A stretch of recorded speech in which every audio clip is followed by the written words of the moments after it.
One of the most powerful tools that you can use in the hue, saturation, luminosity, and grayscale panel is the targeted adjustment tool. Instead of guessing which slider to adjust, you can simply click and drag to the left or right, or even up and down in the image area to make your changes. Let's see how this works. I'll select the colorful buildings and then use Command R or Control R in order to open that file in Camera Raw. The targeted adjustment tool is up in the tool panel, and you'll notice that it also has a drop-down menu. So if I click and hold, you can see that I have a targeted adjustment tool that will adjust my tone curve, my hue, saturation, luminosity, or grayscale mix. We'll go ahead and start with a grayscale mix. Because I selected the grayscale mix, you can see that Camera Raw automatically moved me from the basic panel over to HSL. And this is where we converted our images to grayscale in the previous lesson. Previously, we were using the sliders and just moving them back and forth in order to adjust how a certain color range got converted into a grayscale tone. With a targeted adjustment tool, I can simply click and drag in my image area, and Camera Raw will select the color, and then based on the direction that I drag, it will make adjustments.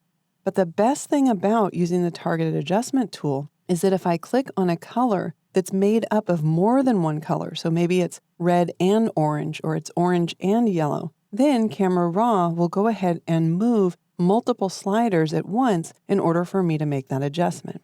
So let's give it a try. We'll start in this building here in the center, and if I click and drag up, you can see that the blue slider moves to the right and the blues in my image gets lighter.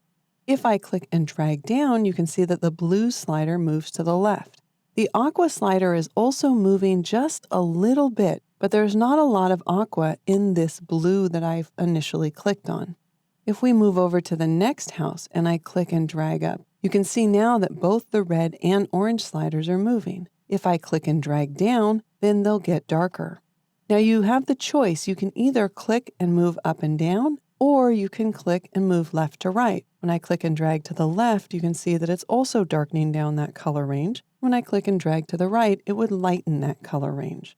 If I decide that I want to work with a different targeted adjustment tool, for example, maybe I want to switch to saturation, then you'll notice that Camera Raw took me out of the conversion to grayscale and is displaying my image in color. But the tool still works the same way. If I click in this blue area and drag up, you can see that I'm changing the saturation slider now. I'm making the blues more saturated. If I click and drag down, we can desaturate a single tonal range. If I click in the red house and drag to the left, you can see that the red and the orange sliders are moving to the left as I desaturate, and if I click and drag to the right, it's going to increase their saturation.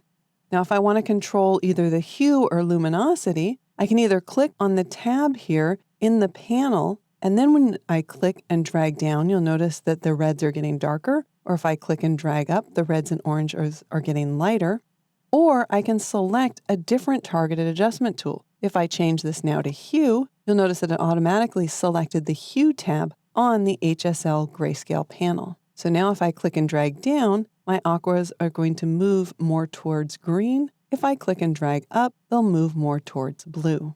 So the next time you're using the HSL or grayscale panel, instead of just moving the sliders left or right, try using the targeted adjustment tool. I think that you'll find that it can be used in very creative ways in order to make selective changes to different color ranges in your image.